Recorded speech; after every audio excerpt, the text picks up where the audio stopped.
Okay. For this video, I'll be assessing the female's breast and also the female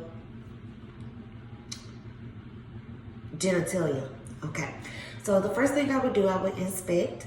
I would have the patient stand with their hands up by her side, and I'll be looking for any dimpling, puckering, any discoloration of the skin, or any type of discharge. The next position I will have the patient is hand behind the head, one hand behind the head and the other hand by the side, looking for any discolorations or any abnormalities. Also, I'll be looking at the chest tightness as the patient move the arms. The next position, I will have the patient place their hands on the hips and slightly lean forward, looking for any abnormalities in this position as well.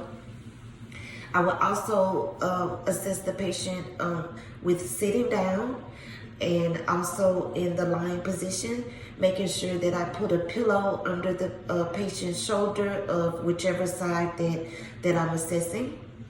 Then to start the actual assessment, I would do 3 different methods. I would do the vertical strip, where you take the 3 tips of your finger pads and you slightly go down, making sure it's no swelling or nodules or any pain. Then the next one is the concentric circle, where you start at the nipple and you slowly do circles, lightly do circles.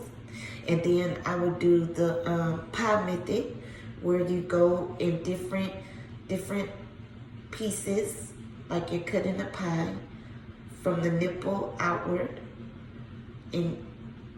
until you cover the whole breast. And that will complete the assessment of the breast exam. Okay, now to start the female genitalia, I will first get a history from my patient. I would ask about the patient's what age did she start menstruation and when was her last menstruation cycle.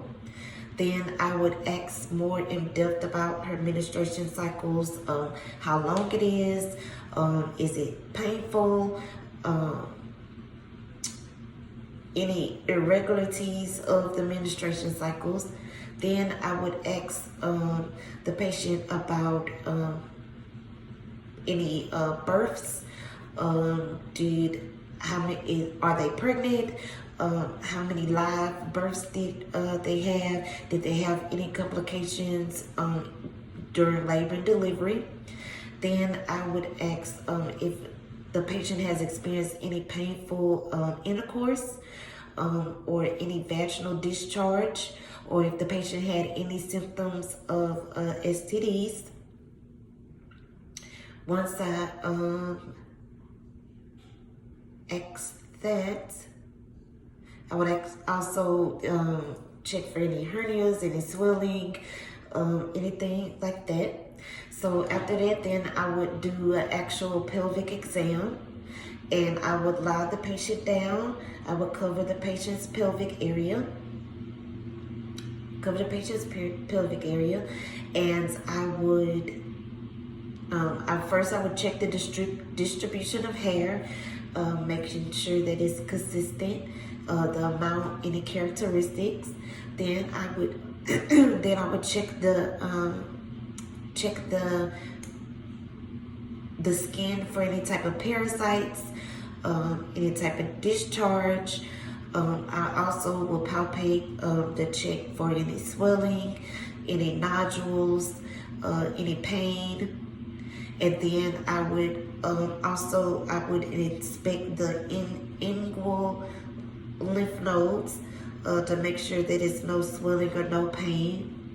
Also, to add an addendum to the breast exam, I would also make sure that I check the axillary lymph nodes and the supraclavicular lymph nodes, making sure that there's no swelling there also. And that will conclude my assessment of the breast and the female genital area.